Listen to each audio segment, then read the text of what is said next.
मीठे बच्चे पावन बनो तो रूहानी सेवा के लायक बनो। देशी अभिमानी बच्चे और रूहानी यात्रा पर रहेंगे और दूसरों को भी यही यात्रा कराएंगे। प्रश्न है, संगम पर तुम बच्चे जो कमाई करते हो, यही सच्ची कमाई है कैसे? बाबा कहते संगम पर जो कमाई तुम बच्चे करते हो, यही सच्ची कमाई है कैसे? उत्तर है, अभी की जो कमाई है वो एक ही जन्म चलती है, इसका कभी भी देवाला नहीं निकलता है। ज्ञान सुनना और सुनाना, याद करना और कराना, यही है सच्ची सच्ची कमाई। जो सच्चा सच्चा बाप ही तुम्हें सिखलाता है। ऐसी कमाई सारे कल्प में कोई भी कर न सके। दूसरी कोई भी कमाई साथ नहीं चलती। आज कमाई का महत्व बाबा समझा रहे हैं कि ये एक ही जन्म तक चलने वाली कमाई है। इस कमाई में कभी भी कोई नुकसान होने की कोई संभावना नहीं है, कोई डर नहीं है। जैसे उस कमाई में तो कभी घाटा भी हो जाता है, दिवाला भी निकलता है। बाबा कहते यहाँ वो भी हो नहीं सकता है। बस बच्चों को ज्ञान सुनना है, जो सुना है वो औरों को सुनाना है। खुद बाबा को याद करना है, औरों को याद कराना है। ये है विधि बाबा की याद की कमाई की सच्ची सच्ची विधि। गीत है, हमें उन राहों पर चलना है। ओम शांति। भक्ति मार्ग में तो बच्चों ने बहुत ठोकरें खाई थी। भक्ति मार्ग में बहुत ही भावना से यात्रा पर जाते हैं, रामायण आदि सुनते हैं, ऐसे प्रेम से बैठ कहानियां सुनते हैं जो रोना भी आ जाता है। बाबा ने भक्ति में भी देखा है बच्चों का। खुद ब्रह्मा बाप ने भक्ति में अनुभव भी किया है कि भक्ति मार्ग में कितनी मेहनत करते हैं, ठोकरे भी बहुत खाई, दर दर भटकते भी रहे, बहुत भावनाओं से यात्राएं भी की, तो साथ में रामायण आदि भी सुनते थे। ऐसे प्यार से सुनते थे कहानियां, जैसे उस कहानियों को अपने आप में महसूस करते थे। तो बाबा कहते बच्चे, कई बच्चे तो कहानी सुनते सुनते रोते भी थे। हमारे भगवान की सीता भगवती को रावण डाकू ले गए, फिर सुनते समय बैठ के रोते थे। यह है सब दंत कथा, जिससे फायदा कुछ भी नहीं है। पुकारते भी है, हे पति पावन आओ, आकर हम दुखी आत्माओं को सुखी बनाओ। ये नहीं समझते हैं कि आत्मा दुखी होती है, क्योंकि वो तो आत्मा को निर्लेप कह देते हैं। समझते आत्मा सुख दुख से न्यारी है। ये क्यों कहते हैं? क्योंकि समझते हैं परमात्मा सुख दुख से न्यारा है, तो बच्चे फिर सुख दुख में कैसे आएंगे? इन सब बातों को अब बच्चों ने समझा। खेल बाबा कहते बच्चों ने समझाया भी कि कैसे सुख और दुख का खेल बना हुआ है। शिव बाबा तो न्यारा है, न वो सुख में आता है न वो दुख में आता है, लेकिन उसके बच्चे सुख और दुख में कैसे आते हैं? बाबा कहते ये अभी समझ में आया बच्चों को, क्योंकि शिव बाबा जन्म मरण के चक्र से न्यारा है और हम सब आत्माएं जन्म मरण के चक्र में आने वाली हैं। हम तो चुपचाप घर में बैठते नहीं, परमधाम घर से नीचे आकर्षण होता है, आ जाते धरती पर, तो पहले सुख देखते हैं, आ जाते हैं, फिर धीरे धीरे सुख से दुख में भी जाना होता है। बाबा कहते ये ड्रामा बना हुआ है। इस ज्ञान मार्ग में कभी ग्रहचारी बैठती है, कभी कुछ होता है, कभी प्रफुल्लित रहते हैं, कभी मुरझाया हुआ चेहरा रहता है। ये होती है माया से लड़ाई। बाबा बच्चों का सारा दिन का हाल हवाल भी देखता है, संगम का भी पुरुषार्थ बाबा देखता है। तो बाबा बताते भी है रिजल्ट कि कैसे इस ज्ञान मार्ग में बच्चों के ऊपर भी कभी कभी माया के ग्रहचारी बैठते हैं। कैसे बच्चे कभी प्रफुल्लित रहते, बहुत खुश रहते हैं, कि जैसे बस बाबा ने कहा ना, गीत गाते हैं, तुम्हें पाके हमने जहाँ पा दी। और कभी तो ऐसे मुरझा जाते, जैसे बाबा कहते हैं जैसे मुर्दा हो जाते हैं, कोई चेहरे पर खुशी नहीं होती है। तो उस समय पर माया के साथ जैसे अंदर से लड़ाई चलती रहती है। माया पर ही जीत पानी, लड़ना है माया से, जीत भी उसी पर पानी है। जब बेहोश होते हो तब संजीवनी बूटी दी जाती, मन बना। लड़ते लड़ते कई बार ज्यादा ही अपने आप को उस लड़ाई में इन्वॉल्व कर देते हैं। ऐसी लड़ाई लड़ते हैं कि जिसमें अपने होश गंवा देते हैं, और जिसके अंदर दुश्मन के प्रभाव में आ जाते हैं। उसकी ताकत देखते ही ज्यादा है और हमारी ताकत कम है, बाबा को भूले हुए होते हैं। तो माया बलवान नजर आती है, माया शक्तिशाली नजर आती है, और स्वयं को उस समय पर कमजोर समझते हैं और सोचते हैं इसको जीत पाना बड़ा मुश्किल है। लेकिन बाबा कहते बच्चे, तब ऐसी आत्माओं को, ऐसे बाबा के बच्चों को, अगर बाबा के ही बच्चे जाकर के उनको ये संजीवनी बूटी दे देंगे मन मना भाव के, तो शायद उनको ताकत आ जाए, वापस उनके अंदर वो जोश आ जाए बाबा के साथ जीने के लिए और माया से लड़ने के लिए। तो बाबा कहते ये संजीवनी बूटी है, बाबा की याद।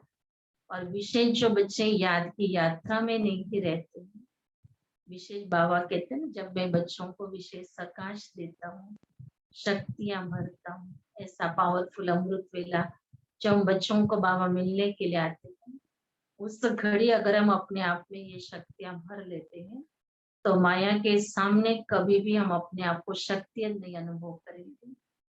हम अपने आप को शक्तिशाली अनुभव करके माया को कागज का शेर अनुभव करेंगे। मरी हुई चींटी, बाबा ने कहा ये तभी संभव हो सकता है जब हम बच्चे पावरफुल योग करेंगे। अगर हमारा योग कम है तो माया शेर लगती है, अगर योग पावरफुल है तो मरी हुई चींटी के समान है। तो भक्ति मार्ग में चर्चा बहुत है। देवताओं की मूर्तियों को कितना श्रृंगारते हैं, सच्चे जेवर पहनाते हैं। वो जेवर तो ठाकुर की प्रॉपर्टी सो पुजारी व ट्रस्टी की हो जाती है। तुम बच्चे जानते हो कि हम चैतन्य में बहुत हीरे जवाहरों से सजे हुए थे, फिर जब पुजारी बनते हैं तो भी बहुत जेवर पहनते हैं, अब कुछ नहीं। सारे सृष्टि चक्र का साक्षात्कार बाबा हमको करा रहा है कि जब आप चैतन्य में ऐसे देवी देवता थे, तब तुम बच्चों को तो हीरे जवाहरों से सजाया हुआ श्रृंगार थे, और फिर जब पुजारी बने, देवताओं की पूजा करने लगे, तभी भी बाबा के तुम्हारे पास बहुत जेवर थे पहनने के लिए, वरना इतने जेवर पहनते थे तो प्रॉपर्टी भी बहुत होंगी। अब बाबा कहते कि बच्चे अभी देखो तुम्हारी हालत क्या होती है। अभी तो जिसके पास होगा उसको पहनना भी मुश्किल हो गया है, पहनेंगे तो कई चोर लूट लेंगे, कई हानि पहुंच जाएगी।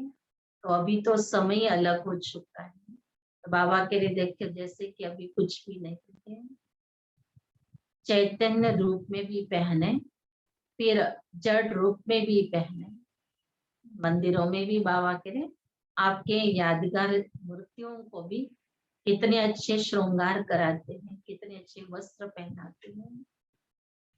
अब नो जेवर, बिल्कुल साधारण। आजकल तो मंदिरों में भी डर है, अगर बहुत अच्छे अच्छे जेवर पहनाते हैं मंदिरों में तो वहां भी चोरियां होने लगती हैं। अब तो सभी जगह पर ये सारी बातें बाबा कहते बच्चे अभी जैसे नो जेवर जैसे हो गए, बिल्कुल साधारण।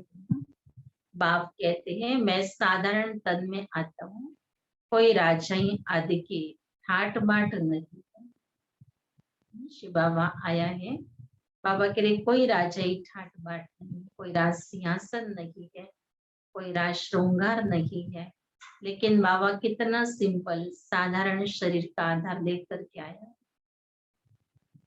सन्यासियों के भी बहुत ठाट बाट होते हैं, अभी तुम समझ गए हो बरोबर सत्युग में कैसे महात्माएं पवित्र थी, शरीर भी हमारे पवित्र थे, उनका श्रृंगार भी बहुत अच्छा रहता है। कोई खूबसूरत होते हैं तो उनको श्रृंगार का भी शौक रहता है।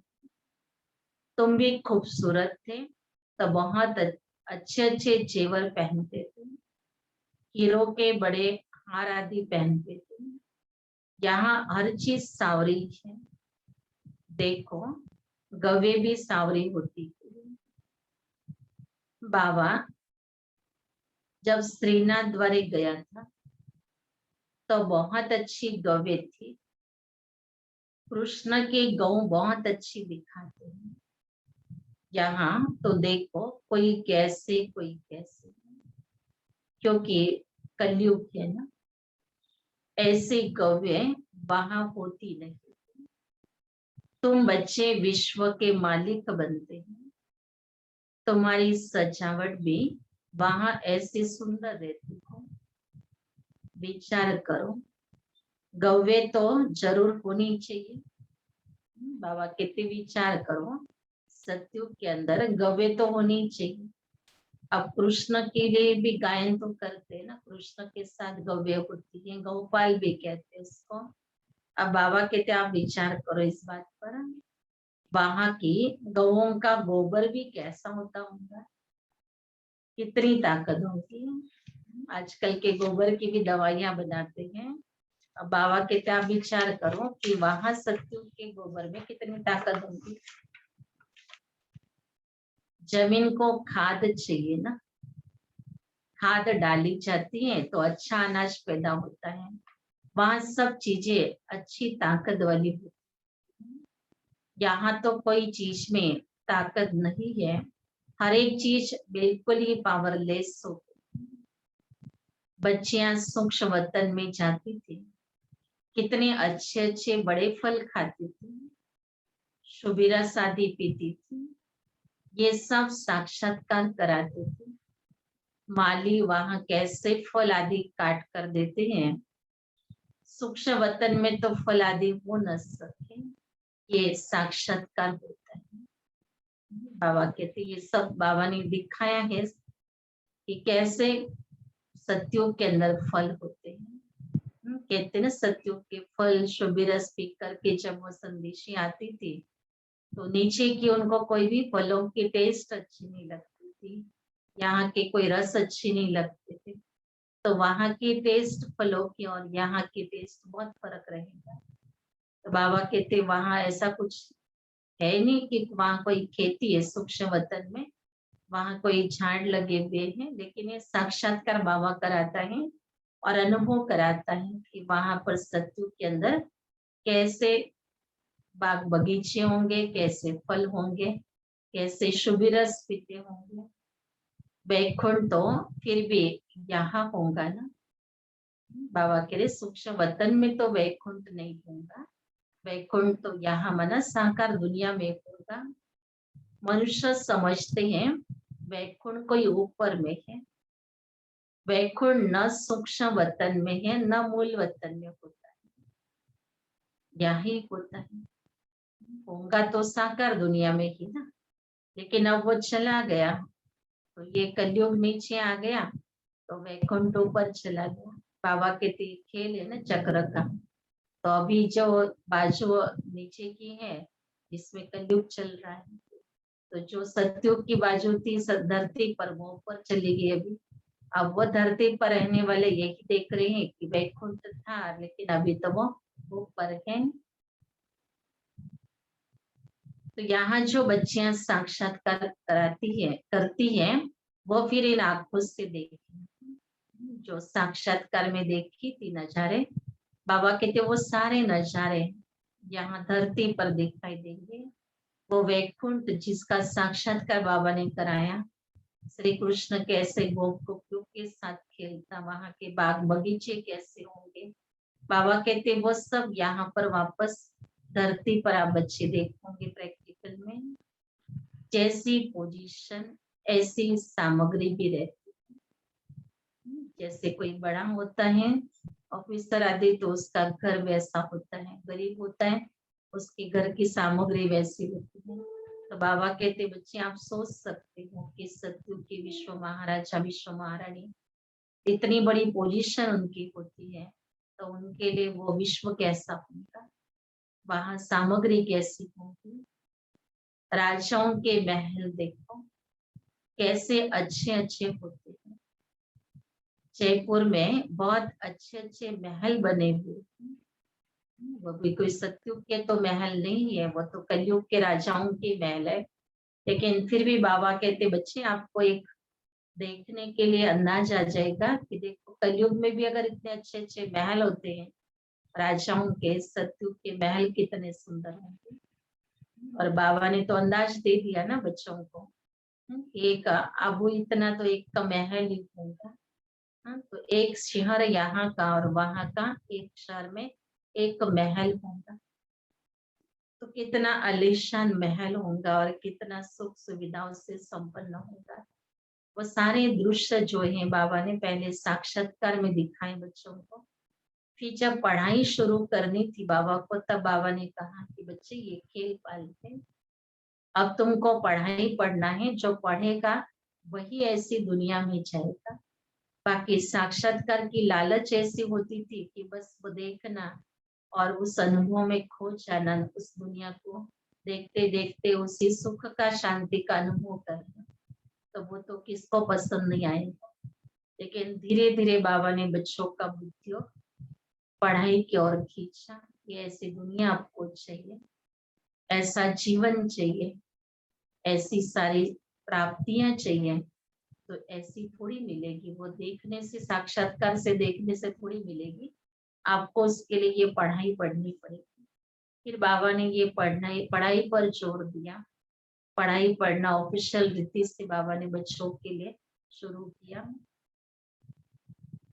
तो सिर्फ महल देखने के लिए, आज भी जयपुर के महल को देखने के लिए मनुष्य जाते हैं तो भी टिकट रहती, खास वो महल देखने के लिए रखते हैं।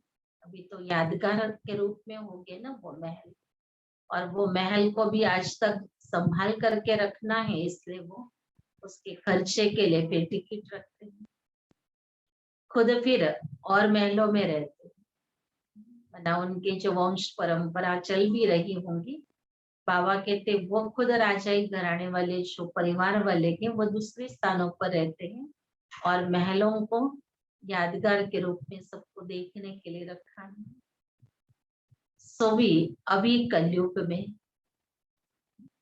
ये है ही पति दुनिया, कोई अपने को पति समझते थोड़ी। ये भी एक विडंबना है। बाबा कहते कि सृष्टि पर सब पतित है लेकिन कोई भी पतित नहीं समझता है। ऐसे रावण ने चाबी घुमाई हुई है सबके बुद्धि में कि कोई भी अपने आप को पतित नहीं समझता, कोई अपने आप को बुरा नहीं समझता, कोई अपने आप को नीच नहीं समझता है। सब समझते कि मैं बहुत अच्छा हूँ। तो ये रावण ने ऐसी बुद्धि बना के रखी है कि अगर कोई समझ जाए ना ये बात तो वो अपने आप को पावन बनने का पुरुषार्थ करता है। जब भक्ति में बहुत अपने आप को भगवान में तल्लीन कर देते हैं, भगवान में अपने मन बुद्धि को लगाते, तब भक्तों ने अनुभव किया कि हम आत्माएं पतित बन गई हैं। तब उन्होंने कहा गंगा में डुबकी लगाओ, तब उन्होंने कहा तीर्थ यात्राएं करो, तब उन्होंने भक्ति करने के लिए सभी को प्रेरित किया। तो उन्होंने कहा इसलिए सब कर रहे हैं, लेकिन उनके जैसे खुद अनुभव करे कि सचमुच आत्मा पतित बन गई है। जैसे पतित समझने से उन्होंने अपने जीवन के अंदर, संतों ने, महात्माओं ने अपने जीवन में त्याग तपस्या की, ईश्वर की ध्यान धारणाएं की और अपने जीवन को पावन बनाने का पुरुषार्थ किया।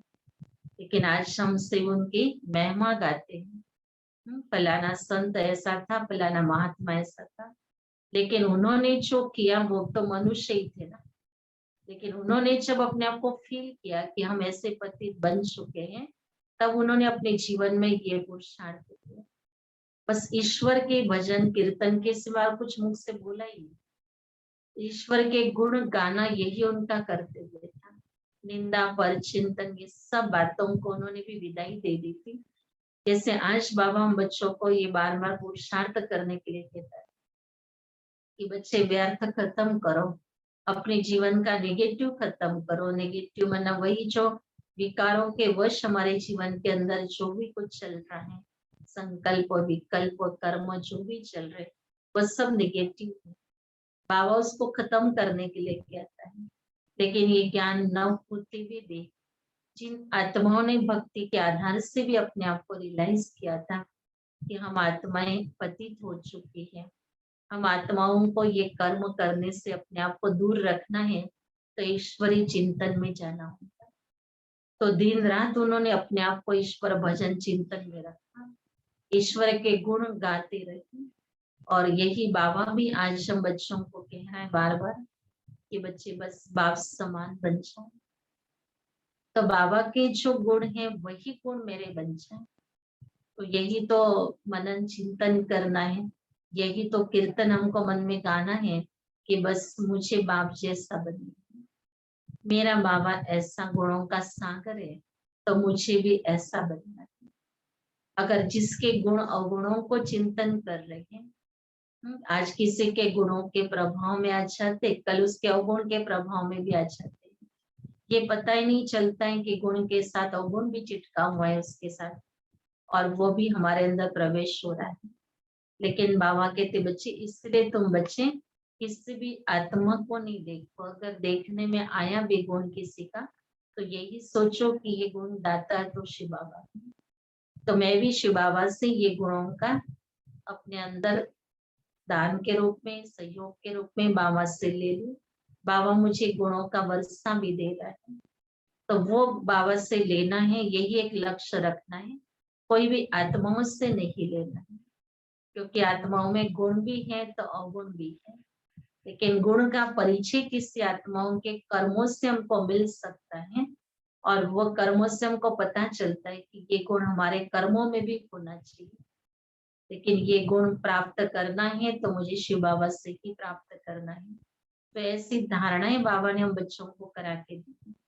लेकिन फिर भी देह के भान में आकर के हम देहधारियों को देखते हैं और उनको फॉलो करते हैं, और फॉलो करने में अच्छे के साथ फिर बुराई भी फॉलो कर लेते हैं। और फिर हम अच्छे तो कुछ बनते हैं, लेकिन साथ में जो पहले हम बुरे नहीं थे, उस बात में भी हम बुरे बन जाते हैं। तो उसका सेफ्टी का साधन वही है कि हम गुणचोर जरूर बने, लेकिन वो गुण बाबा से ही लेने हमको। ये भी हम बच्चों को बाबा ने विधि बताई है। तो ये रियलाइजेशन बाबा हम बच्चों को अभी करा रहे हैं। तुम अभी समझते हो ना कि हम तो पतित थे। बाबा ने इतनी सारी नॉलेज हमें दिखाकर रियलाइज करवाया कि आप देवता थे, आप कितने ऊंचे थे। अब ये सब बातें समझने के बाद बाबा कहते हैं बच्चों ने अगर ये बात समझी है कि हम पतित हो गए थे, हम पतित थे, अभी हमको पावन बनाने के लिए बाबा आए थे। ये रियलाइज होना माना पुरुषार्थ का आरंभ होना है। कोई काम के नहीं थे, फिर हम गोरा बनेंगे। ये संकल्प बाबा कहते आपका होना चाहिए कि ऐसे तुम इस धरती पर कोई काम के नहीं थे। पतित तो सृष्टि के लिए बोझ हो जाता है। लेकिन बाबा कहते बच्चे, जब बाबा ने तुम्हें ज्ञान दिया और तुमने समझ लिया ना तो समझ लिया, यही बहुत बड़ी बात है। और समझने के बाद फिर अभी अपना पुरुषार्थ आरंभ करें। वो दुनिया ही फर्स्ट क्लास होंगी। यहाँ बल अमेरिका आदि में फर्स्ट क्लास महल है, परंतु वहां की भेंट में यहाँ तो कुछ नहीं। फिर भी बाबा करे सत्युग के आगे ये अमेरिका के महल आदि कुछ भी नहीं, क्योंकि ये तो अल्पकाल सुख देने वाले हैं। वहां तो फर्स्ट क्लास महल होते हैं, फर्स्ट क्लास गव्य होती है, वहां गौले भी होते हैं। श्री कृष्ण को गौला कहते हैं ना। यहाँ जो गौओं को संभालने वाले हैं वो कहते हैं हम गुजर हैं, कृष्ण के वंशावली हैं। वास्तव में कृष्ण के वंशावली नहीं कहेंगे, कृष्ण की राजधानी के कहेंगे। कृष्ण बाबा कहते गौला तो नहीं था ना, तो उसकी वंशावली नहीं कहेंगे, लेकिन उन्होंने तो दिखा दिया ना कि कृष्ण भी गौओं को चराता था। तो आज जो गौओं को चराने वाले गौले कहलाते हैं गुजर, वो अपने आप को गुजर समाज के कहलाते हैं। बाबा कहते वो कहते हम कृष्ण की वंशावली, बाबा कहते वंशावली नहीं कहेंगे, आपको राजधानी में थे, राजधानी के थे ये कहेंगे। साहूकारों के पास गव्य होंगे तो गुजर संभालने वाले भी होंगे। ये गुजर नाम सत्युग का है। कल की बात है, कलम आदि सनातन देवी देवता धर्म के थे, फिर पतित बनेगी, अपने को हिंदू कहला देते हैं। पूछो तुम आदि सनातन देवी देवता धर्मों के हो व हिंदू धर्म के? आजकल सब हिंदू लिख देते हैं। हिंदू धर्म किसने स्थापन किया, देवी देवता धर्म किसने स्थापन किया, ये कोई भी नहीं जानते हैं। बाबा ये प्रश्न पूछते हैं, बताओ आदि सनातन देवी देवता धर्म किसने स्थापन किया? शिव बाबा ब्रह्मा द्वारा कर रहे हैं। राम व शिव बाबा की श्रीमत पर आदि सनातन देवी देवता धर्म स्थापन हुआ। फिर रावण राज्य होता है, विकारों में जाते हैं, भक्ति मार्ग शुरू होता है, तब हिंदू कहलाने लगते हैं। अभी अपने को कोई देवता कह न सकते। बाबा के अब तो ऐसी स्थिति बन गई है, कोई भी देवता नहीं कह सकता है, क्योंकि उतनी लायकी नहीं रही।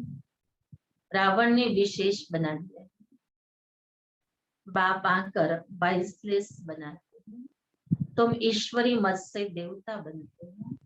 बापी आकर तुम ब्राह्मणों को देवता बनाते हो। सीढ़ी कैसे उतरती है ये तुम बच्चों की बुद्धि में नंबरवार बैठता है, तुम जानते हो। और सभी मनुष्य आसुरी मत पर चल रहे हैं और तुम ईश्वरी मत पर चल रहे हो। रावण की मत से सीढ़ी उतरते आए हो। 84 जन्मों के बाद फिर पहला नंबर जन्म होगा। ईश्वरी बुद्धि से तुम सारे सृष्टि के आदि मध्य अंत को जान सकते। ये तुम्हारा जीवन बहुत अमूल्य है, इनकी बहादुरी है, जबकि बापा कर हमको इतना पावन बनाते हैं, हम रूहानी सेवा के लायक बनते हैं। वो है जिस्मानी सोशल वर्कर, जो देह अभिमान में रहते हैं। तुम देही अभिमानी हो, आत्माओं को रूहानी यात्रा पर ले जाते। बाप समझाते तुम सतो प्रधान हो, अभी तमो प्रधान बने हो। सतो प्रधान को पावन, तमो प्रधान को पतित कहा जाता है। आत्मा में ही खाद पड़ी है, आत्मा ही सतो प्रधान बनती है। जितना याद में रहेंगे उतना पवित्र बनेंगे। बाकी कोई भी ऐसी ताकत नहीं है आत्मा को पवित्र बनाने वाली। शिव बाबा की याद ऐसी है जिससे आत्मा पवित्र बन सकती है। मनुष्यों को याद करेंगे, मनुष्य जो पतित है उनको याद करने से आत्मा तो पवित्र बन नहीं सकती। इसलिए इतने समय से गुरु आदियों को याद करते आए, लेकिन वो पवित्र बनने की ताकत नहीं किसी को मिली। नहीं तो कम पवित्र बनेंगे।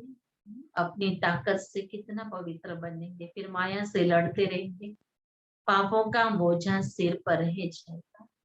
आत्माएं तो सभी पवित्र होती है, फिर हर एक का पार्ट अलग है, सबका एक जैसा पार्ट हो न सके। सबसे उच्च बाबा का पार्ट है, फिर ब्रह्मा सरस्वती का कितना पार्ट है। जो स्थापना करता है वही पालना भी करता है, बड़ा पार्ट उनका है। पहले ही शिव बाबा, फिर है ब्रह्मा सरस्वती जो पुनर्जन्म में आती है। शंकर तो सिर्फ सूक्ष्म रूप धारण करते हैं। ऐसे नहीं कि शंकर कोई शरीर का लोन देते हैं। कृष्ण को अपना शरीर है, यहाँ सिर्फ शिव बाबा शरीर का लोन देते हैं। पतित शरीर, पतित दुनिया में आकर सेवा करते हैं। शिव बाबा बच्चों की सेवा के लिए आते हैं, तो बाबा कह रहे देखो मैं पतित दुनिया में आता हूँ और पतित शरीर में आता हूँ, मुक्ति जीवन मुक्ति में ले जाने के लिए। इतना शिव बाबा एकदम प्योर एवर। और वो कहाँ आता है?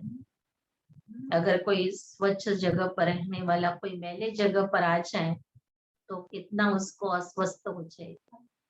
लेकिन शिव बाबा ने हम बच्चों के प्यार में इस मैली दुनिया में भी आकर के अपने बच्चों से मिलन बनाया। बाबा कहते पतित शरीर में आकर के मुझे पाठ दिखाना पड़ा, पहले मुक्ति में जाना पड़ेगा। सब आत्माओं का पहले घर जाने का प्रोग्राम है। नॉलेजफुल एक ही बाप पतित पावन है, उनको ही कहते हैं शिव बाबा। शंकर को बाबा कहते शोभता नहीं है। शिव बाबा अक्षर बहुत मीठा है। शिव के ऊपर कोई अक चढ़ाते हैं, कोई क्या चढ़ाते हैं, कोई दूध भी चढ़ाते हैं। बाप बच्चों को अनेक प्रकार की समझाने देते रहते हैं। बच्चों के लिए समझाया जाता है सारा मदार योग पर है। योग से ही विकर्म विनाश होंगे।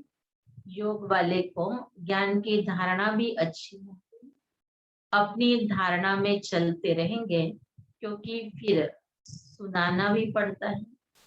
यह है नई बात। भगवान ने जिनों को डायरेक्ट सुनाया, उन्होंने ही सुना, फिर तो ये ज्ञान रहता नहीं। अभी बाप तुमको जो सुनाते हैं वो अभी तुम सुनते हो। धारणा होती है, फिर प्रारब्ध का पाठ बजाना होता है।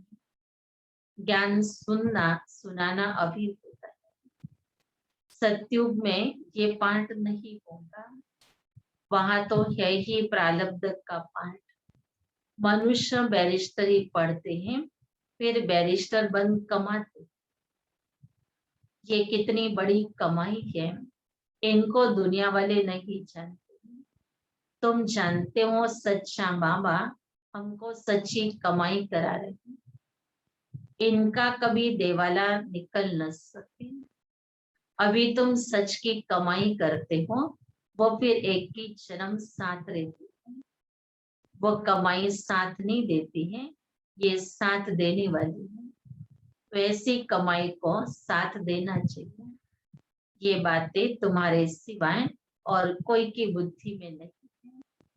तुम्हारे में भी घड़ी घड़ी भूल जाते हैं, बाप और वर्षे को भूलना नहीं चाहिए। बस बात एक ही है, बाप को याद करो।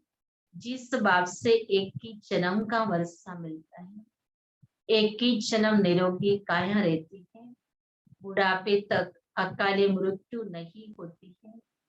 बच्चों को कितनी खुशी होनी चाहिए। बाप की यादें मुख्य, इसमें ही माया विघ्न डालती है, तूफान लाती है, अनेक प्रकार के तूफान आते हैं। इससे बच्चे कहते हैं बाबा इतने अज्ञान में भी ऐसे विचार नहीं चले थे, ऐसे ऐसे विचार अभी चलते हैं। बाबा कह रहे बच्चे माया तो विघ्न डालती है। अब 63 जन्मों के पुराने दबे हुए संस्कार, दबे हुए संकल्प, वो सब माया कहाँ कहाँ से ढूंढ ढूंढ के बाहर निकालती है। अब अंदर है तब तो तूफान के रूप में बाहर आते हैं। कहीं ना कहीं तो अंदर गए हैं, चाहे दृष्टि से गए, कानों से गए हैं, कि किसी भी रीति से अंदर में गए भी बातें हैं, अब वो तूफान बंद करके बाहर निकलती हैं। क्योंकि बाबा कहते हैं ना बच्चे, अब तो वो सब खत्म करना है ना।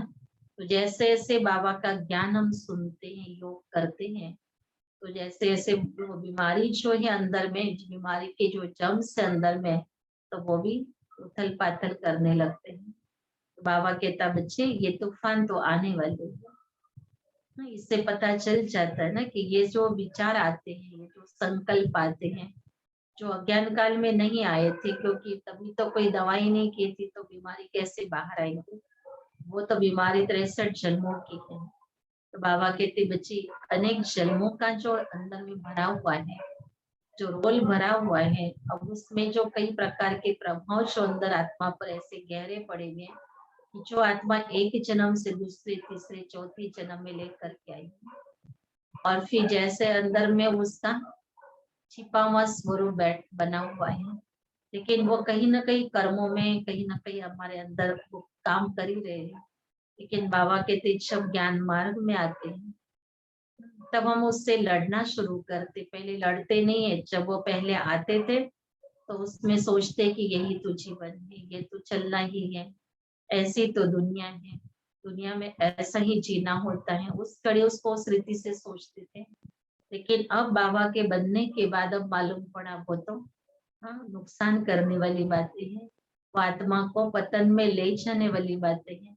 और जब उसको ये बात सही उस दृष्टि से जब सोचने लगे, देखने लगे, तब वो सारी बातें तूफान लगने लगी। तो बाबा कहते बच्चे ये तो बाबा की याद है मुख्य, सब्जेक्ट ही मुख्य है याद के, और इसमें तूफान न आए ये हो नहीं सकता है, क्योंकि सारी कमाई याद से ही हमको होनी है, सारा परिवर्तन हमारा याद से होना है। श्री बाबा की याद ही हम बच्चों को पावन बनाने वाली है। इससे बाबा कह रहे बच्चे घबराओ नहीं, ये तूफान तो आने वाले हैं। तुम कहेंगे बाप को याद करो, परंतु कर नहीं सकेंगे। याद में ही बहुत फेल होते हैं, योग की बहुतों में कमी होती है। जितना हो सके योग में मजबूत होना चाहिए।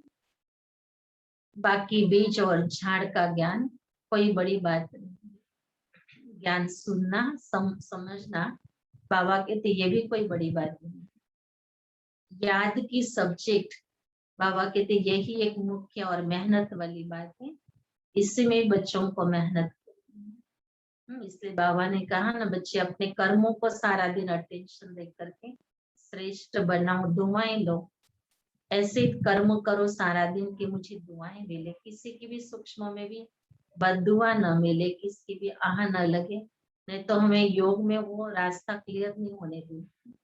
इसलिए यही एक पुरुषार्थ है सारा दिन का हमारा, कि बस मुझे एक दूसरे से दुआ प्राप्त करनी है। और दुआ लेने का बाबा ने बहुत बच्चों को अभ्यास करवाया है कि बच्चे सारा दिन मन वचन कर्म से आप हर आत्मा को सुख पहुंचाओ। ये सुख दे जो बाप से मिला हुआ है वो सुख हमको देना है, और ये सुख जो प्योर सुख है बाबा ने हमें दिया है, जो सुख बाप दे रहा है वही सुख हमको औरों को बांटना है। तमो प्रधान स्थिति वाला नहीं, लेकिन सतो प्रधान स्थिति वाला हमारा वो सुख बाबा ने हमको याद दिलाया, रियलाइज करवाया। तो वो सुख इस समय पर हमारे संग में कोई आवे और उसको हम दे सके, तो बाबा कहते वो पुरुषार्थ सारा दिन करो। बाप कहते हैं मुझे याद करो, मुझे याद करने से, मुझे जानने से तुम सब कुछ जान जाए। याद में ही सब कुछ भरा हुआ है। स्वीट बाबा, शिव बाबा को याद करना है। ऊंचे ते ऊंचे भगवान, श्रेष्ठ ते श्रेष्ठ वो है। ऊंचे ते ऊंच वर्षा देते हैं एक ही जन्म के लिए, सदा सुखी अमर बनाते हैं। तुम अमरपुरी का मालिक बनते हो। तो ऐसे बाप को बहुत याद करना चाहिए। बाप की भी महिमा बुद्धि में हो, बाबा कौन ये वो बुद्धि जाने समझे, और फिर बाबा को बहुत प्यार से याद कर सकते हैं। क्योंकि बाप कोई बाप साधारण तो व्यक्ति नहीं है, जिससे अल्पकाल की प्राप्ति होती है उसको भी भूलते नहीं है। और बाबा तो इतनी बेहद की प्राप्ति हमको दिला रहा है, तो उसको क्यों ना हम याद करें। बाबा कहते अपने आप से बातें करो, इतना ऊंचे ते ऊंचा वर्षा देने वाला। अपने आप से पूछो कि हे आत्मा, इतना बड़ा वर्षा किसी ने तुमको कोई जन्म में दिया था क्या? इसी जन्म में शिव बाबा आकर तुमको एक ही जन्म का वर्षा दे रहा है, तुमको सदा के लिए सुखी बना रहा है, मृत्यु के भय से छुड़ा रहा है, अमर बना रहा है, अमरपुरी का मालिक बनाएगा।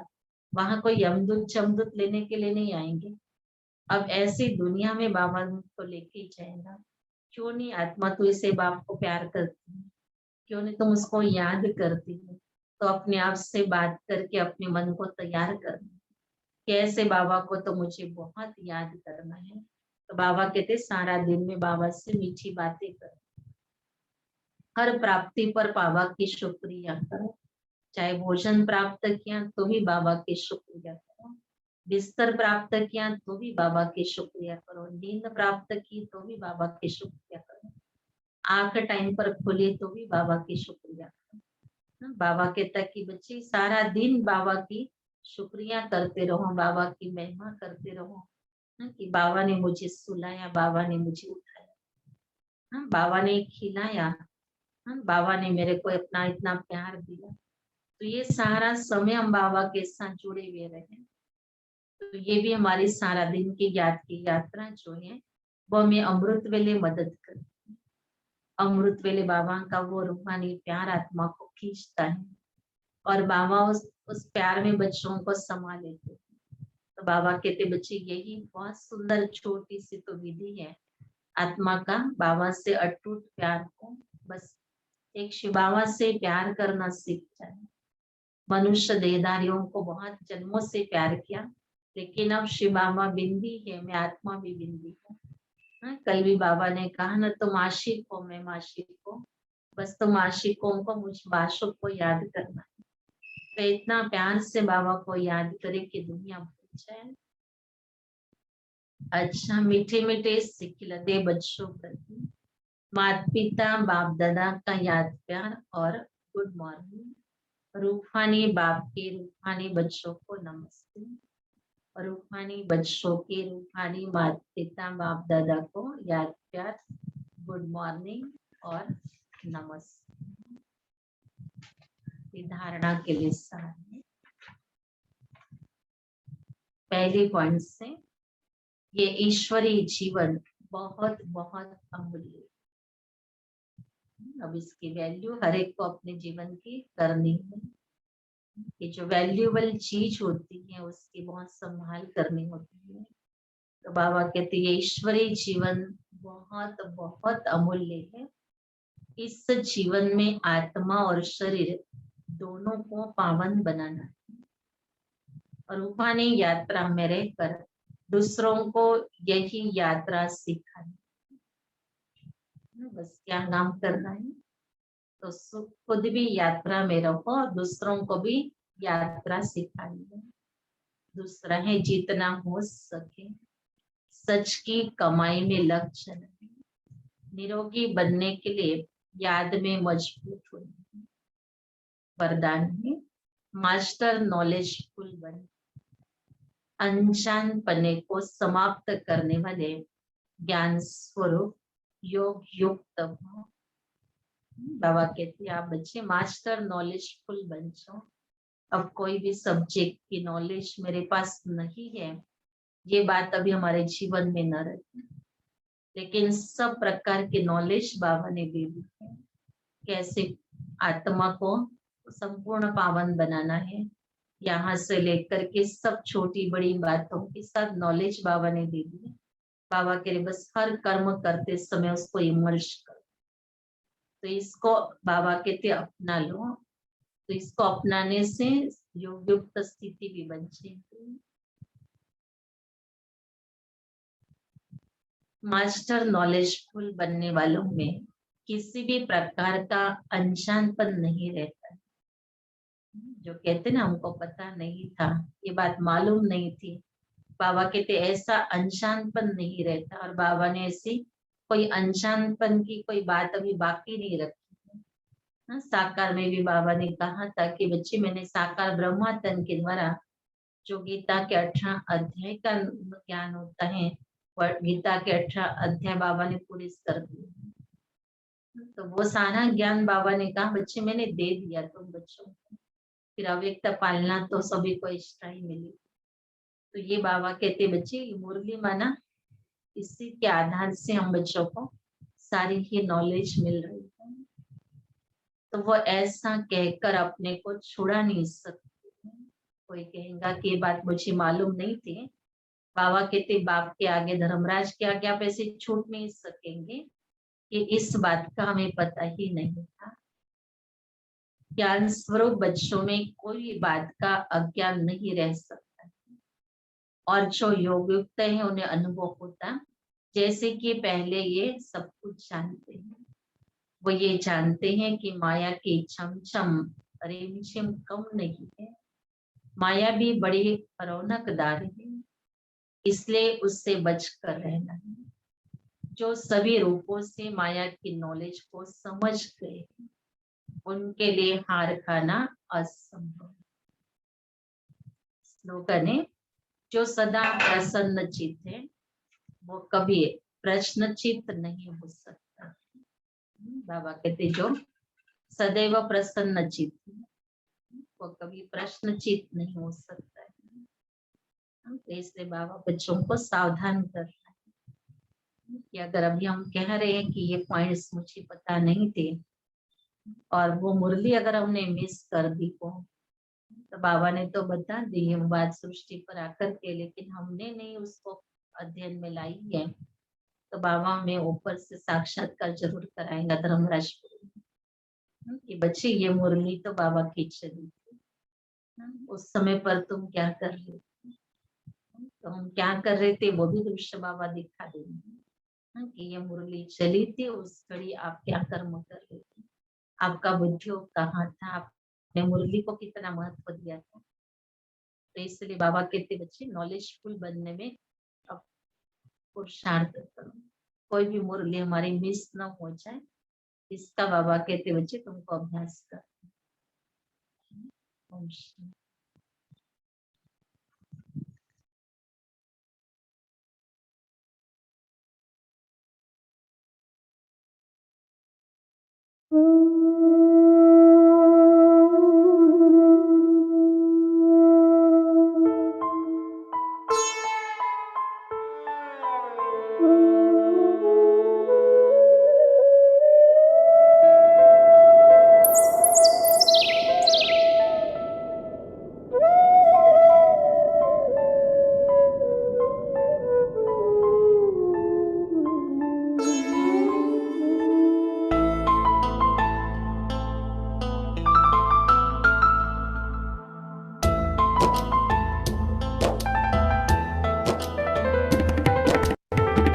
मन पंछी उड़ो आत्म वतन में,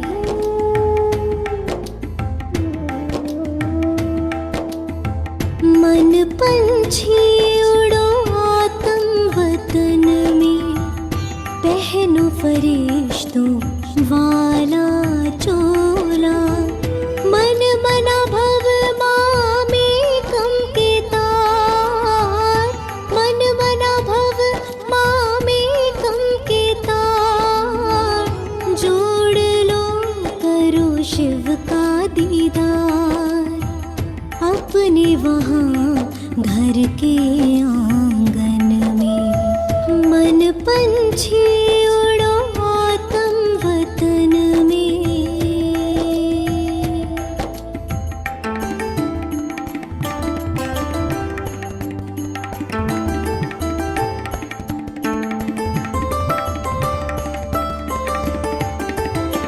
हाथों में अमृत की प्याली, फूलों से सजी हो भोग की थाली,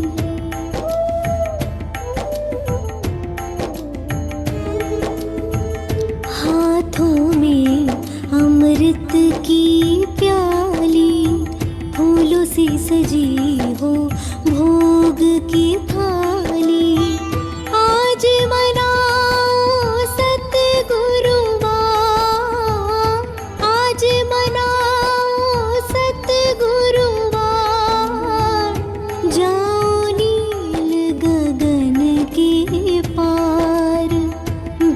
बैठे लिए वो इंतजार अखियन में, बैठे लिए वो इंतजार अखियन में, मन पंछी हो।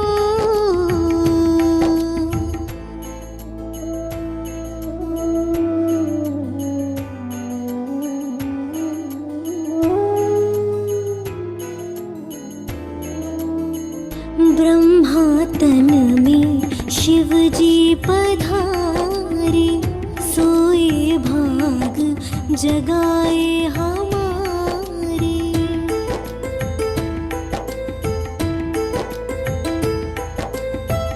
ब्रह्मा तन में शिव जी पधारे, सोए भाग जगाए हमारे। सागर है वो खोले अमृत का द्वार, सागर है वो खोले अमृत का द्वार, भर लाना वो सागर अपार। झपके न पलके उस क्षण मिलन में, झपके न पलके उस क्षण मिलन में, मन पंछी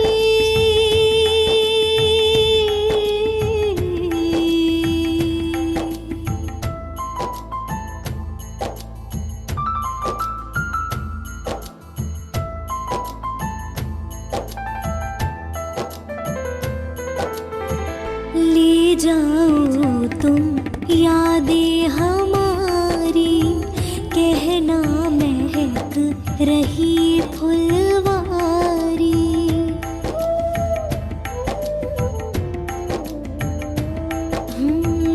ले जाओ तुम यादें हमारी, कहना महक रही फुलवारी।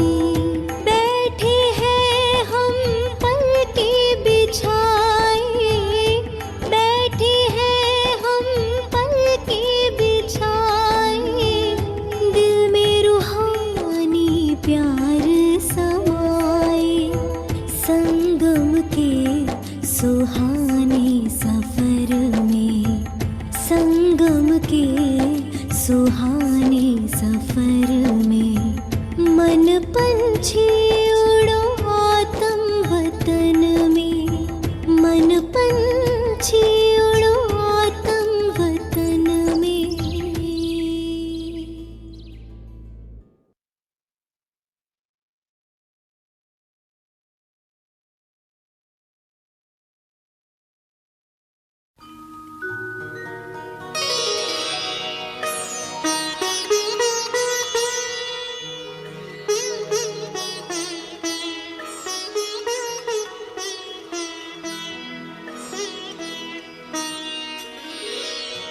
तेरी याद का अमृत पीते हैं, तेरी याद का अमृत पीते हैं, तेरी याद में जीते हैं बाबा, तेरी याद में जीते हैं बाबा, तेरी याद का अमृत पीते हैं, तेरी याद का अमृत पीते हैं।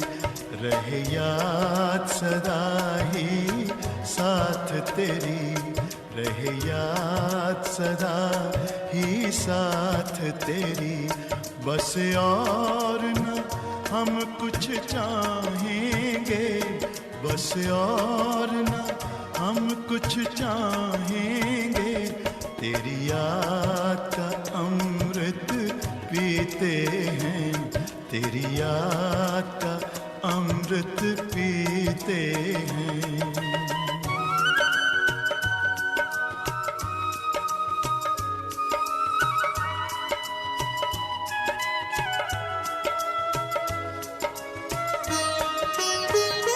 जो पल बीते तेरी यादों में, जो पल बीते तेरी यादों में, वो पल अविनाशी होते हैं, वो पल अविनाशी होते हैं। हर पल को सफल बना देंगे, हर पल को सफल बना देंगे। तेरी याद कभी ना छोड़ेंगे, तेरी याद कभी ना छोड़ेंगे। तेरी याद का अमृत पीते हैं, तेरी याद का अमृत पीते हैं।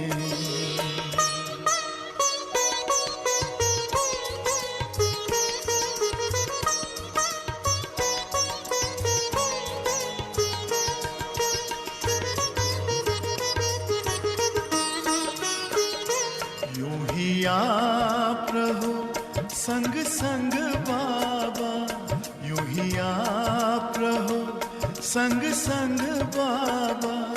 इस दुनिया के सुख पाने क्या, इस दुनिया के सुख पाने क्या। लहराते रहे तेरी यादों में, लहराते रहे तेरी यादों में। उन यादों में खो जाएंगे, उन यादों में खो जाएंगे। तेरी याद का अमृत पीते हैं, तेरी याद का अमृत पीते हैं। तेरी याद में जीते हैं बाबा, तेरी याद में जीते हैं बाबा। तेरी याद का अमृत पीते हैं, तेरी याद का अमृत पीते हैं। रहे याद सदा ही साथ तेरी, रहे याद सदा ही साथ तेरी। बस और न हम कुछ चाहेंगे, बस और न हम कुछ चाहेंगे। तेरी याद का अमृत पीते हैं, तेरी याद का अमृत पीते हैं। तेरी याद का अमृत पीते हैं, तेरी याद का अमृत पीते हैं।